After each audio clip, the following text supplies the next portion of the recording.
Sober up. COVID-19 respects no national borders, no social bounds, no political systems, and no cultural values. It hits us just as hard. It levels the world. Facing the pandemic, it is not what happened matters. It is how we respond. For almost a month, it infected thousands in Wuhan in a day, and every hospital bed was occupied. Now, empty beds and closed wards in the city. How did China make it? It is nothing new, but it's worthy to know. According to an initial WHO report, an infected person appears to spread it to an average of 2.6 people.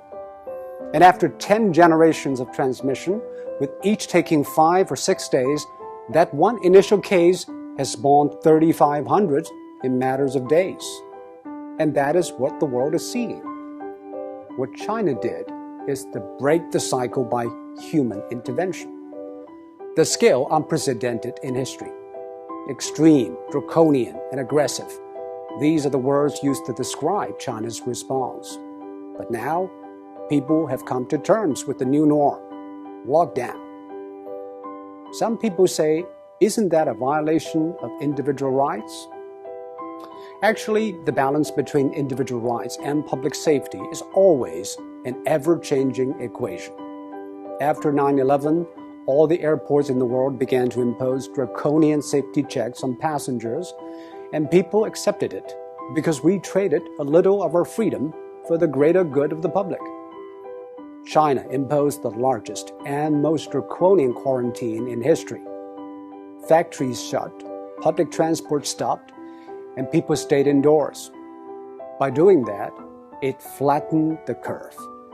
On one hand, China avoided many millions of cases and tens of thousands of deaths.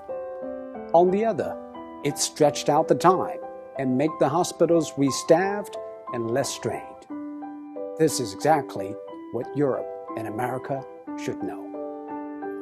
But public policy needs both ends to agree, the decision makers and the decision takers. Quarantine is indeed extreme and extremely restrictive.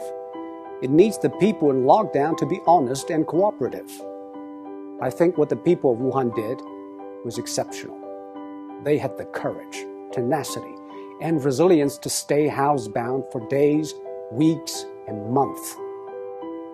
Most view the quarantine as a civic duty, and that is why it worked. Public health methods are universal. They either work or they don't. We are all human beings. Our epidemiology is the same, but we have different economies, demographies, and sociologies. Facing a global pandemic, every nation needs a new contract signed between its politicians, businesses, and the public. Desperate times ask desperate measures. This is a desperate time, and we should not put politics ahead of public health, now more than ever. The new coronavirus has been claimed by ideologues. Donald Trump said it justified tighter border control. Bernie Sanders linked it to free healthcare. While in Singapore, every infection case is followed and dealt with. Bit by bit, every country is testing its methods through trial and error. Some paid a high price, and some set a high bar. We should all move ahead with humility. There is no decision without trade-offs, and most of all, there's nothing without skin in the game. And now, the whole world has learned, or is learning, to play.